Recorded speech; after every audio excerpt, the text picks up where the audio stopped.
दोस्तों, क्या आपने कभी सोचा है कि कुछ स्थितियों में चुप रह जाना आपकी पूरी जिंदगी बदल सकता है। जब कोई तुम्हें गुस्से में गालियां देता है और तुम मुस्कुराकर चुप रहते हो, जब कोई तुम्हारा अपमान करता है और तुम मौन रहकर उसे क्षमा कर देते हो, जब तुम्हारे पास जवाब होता है लेकिन तुम उसे बोलने की बजाय खामोशी से जीत जाते हो। यही मौन, यही चुप्पी एक समय पर बुद्ध की सबसे ताकतवर सीख थी। और आज मैं तुम्हें ले चलूंगा एक ऐसी यात्रा पर जहां गौतम बुद्ध ने बताया था कि जिंदगी में ऐसी 10 जगहें होती हैं जहां इंसान को हमेशा चुप रहना चाहिए, क्योंकि वहाँ बोलना नहीं समझना जरूरी होता है, और जहाँ समझ आ जाए वहाँ शांति अपने आप आ जाती है। बुद्ध और आनंद की बातचीत। एक शाम आनंद, जो बुद्ध के सबसे प्रिय शिष्य थे, ध्यान से उठे और पूछ बैठे, भगवान, क्या हर समय सच बोलना जरूरी है? बुद्ध मुस्कुराए और बोले, नहीं आनंद, कुछ सच्चाइयाँ ऐसी होती हैं जिन्हें बोलने से ज्यादा चुप रहना बेहतर होता है। आज मैं तुम्हें बताता हूँ 10 ऐसे स्थान जहाँ मौन सबसे बड़ी समझदारी है। पहली स्थिति, जब सामने वाला क्रोध में हो। एक बार एक आदमी बुद्ध के पास आया, आंखों में आग, चेहरे पर गुस्सा और जुबान जहर से भी ज्यादा कड़वी। वो चिल्लाया, तुम ढोंगी हो, तुमने मेरे बेटे को भटका दिया है, तुम लोगों को जंगल में घुमाते हो, घर छोड़ने को कहते हो। बुद्ध चुप रहे, उन्होंने एक शब्द भी नहीं कहा, बस उसे शांत निगाहों से देखते रहे। वो आदमी और भड़का, क्यों चुप हो, जवाब क्यों नहीं देते? बुद्ध ने शांत स्वर में कहा, अगर कोई व्यक्ति तुम्हें एक तोहफा देना चाहता है और तुम उसे लेने से इनकार कर दो तो वह तोहफा किसका रह जाता है? आदमी चौंका। बुद्ध बोले, मैंने तुम्हारा क्रोध स्वीकार नहीं किया, इसलिए वह अब भी तुम्हारा ही है। फिर उन्होंने आनंद की ओर देखा और कहा, क्रोध एक आग की तरह होता है,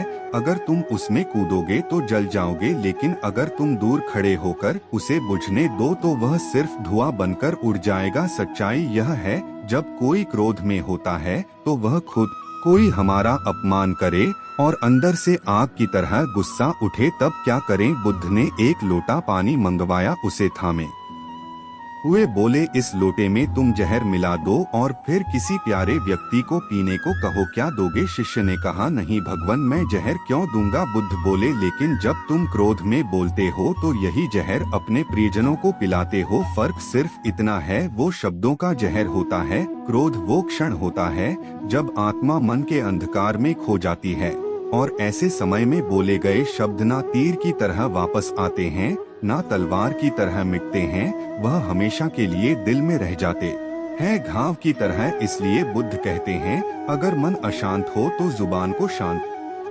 रखो, क्योंकि शब्द एक बार बाहर आ जाए तो उन्हें कभी वापस नहीं लिया जा सकता। कभी कभी चुप रह जाना किसी रिश्ते को टूटने से बचा लेता है। पांचवी स्थिति, जब सामने वाला तुम्हारी बात को तोड़ मरोड़ रहा हो। कुछ लोग ऐसे होते हैं जो तुम्हारे हर शब्द को तोड़ मरोड़ कर अपनी सच्चाई करते हैं। वह बहस नहीं करते, वह चाले चलते हैं।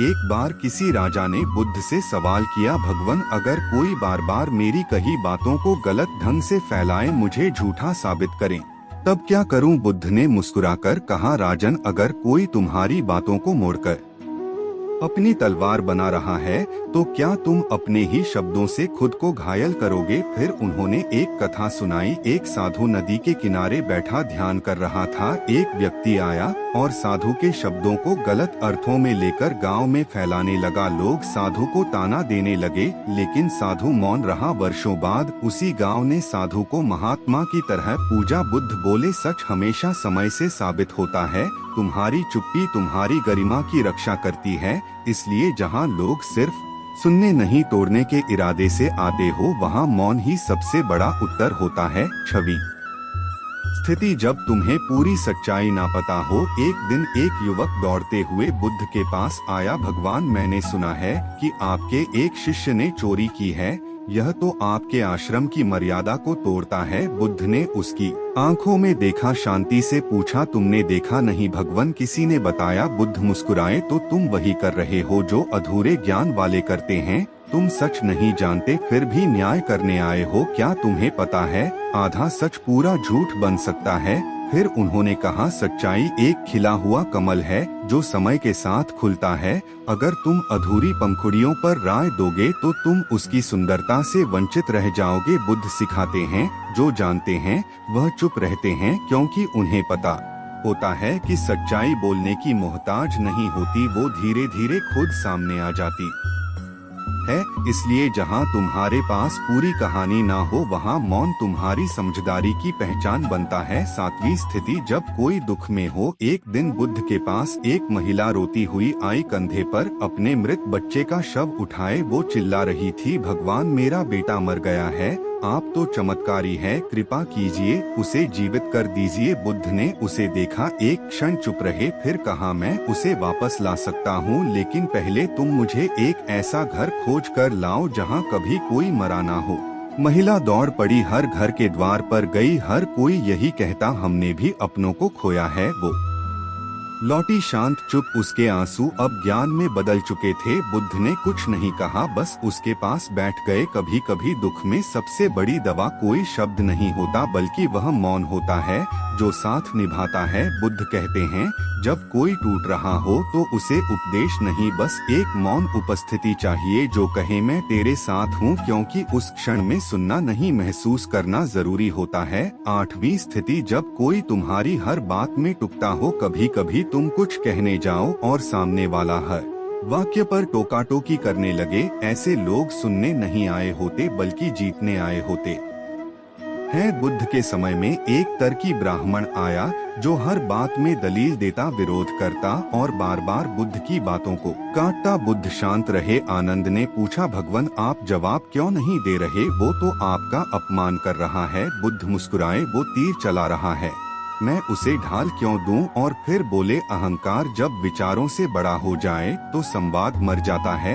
ऐसे समय पर चुप रहना कोई हार नहीं, बल्कि स्वयं को मानसिक विष से बचाना होता है। बुद्ध कहते हैं, अगर कोई हर बात में टोक रहा है तो वह सीखने नहीं लड़ने आया है, और ऐसे युद्धों में मौन ही सबसे बुद्धिमानी है, क्योंकि कुछ लड़ाइयाँ जीतने के लिए नहीं, छोड़ने के लिए होती है। 9वीं स्थिति, जब समय अनुकूल न हो। बुद्ध एक गांव में उपदेश देने पहुँचे। एक युवक ने आकर कहा, भगवान मेरे पिता क्रोधी हैं, मेरी बात नहीं सुनते, मैं उन्हें आपका ज्ञान देना चाहता हूँ। बुद्ध मुस्कुराए, अगर तुम किसी बीज को पत्थर में बोओगे तो क्या वह फल देगा नहीं भगवान, तो फिर ज्ञान भी उसी तरह है, हर बात को कहने का सही समय होता है।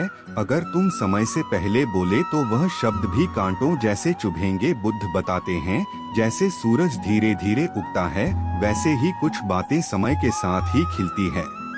जल्दबाजी में दी गई सलाह कभी कभी रिश्तों को तोड़ सकती है। इसलिए अगर तुम्हें लगे कि सामने वाला तैयार नहीं है तो चुप रहो, क्योंकि जब समय सही होगा तब तुम्हारी चुप्पी भी ज्ञान बनकर गूंजेगी। बुद्ध सिखाते हैं, मौन भी एक उपदेश है, बस सही समय आने तक उसका इंतजार करो। 10वीं स्थिति, जब तुम्हारा मौन किसी को शांति दे सकता हो। शाम ढल रही थी। बुद्ध एक वृक्ष के नीचे ध्यान में बैठे थे। आनंद पास बैठा था, कुछ बेचैन, कुछ असमंजस में। उसने पूछा, भगवान क्या हर प्रश्न का उत्तर देना जरूरी होता है। बुद्ध ने उसकी ओर देखा, मुस्कुराए नहीं, कुछ बोले भी नहीं, बस चुपचाप उसका हाथ पकड़ा और अपने पास बैठा लिया। वो मौन लेकिन उसमें था करुणा, समझ, अपनापन। आनंद की आंखों से आंसू बहने लगे। बुद्ध ने फिर भी कुछ नहीं कहा, क्योंकि कभी कभी मौन वो शक्ति बन जाता है जो किसी के टूटे हुए दिल को जोड़ सकता है। बुद्ध बोले, जब तुम्हारा मौन किसी को शांति दे सकता है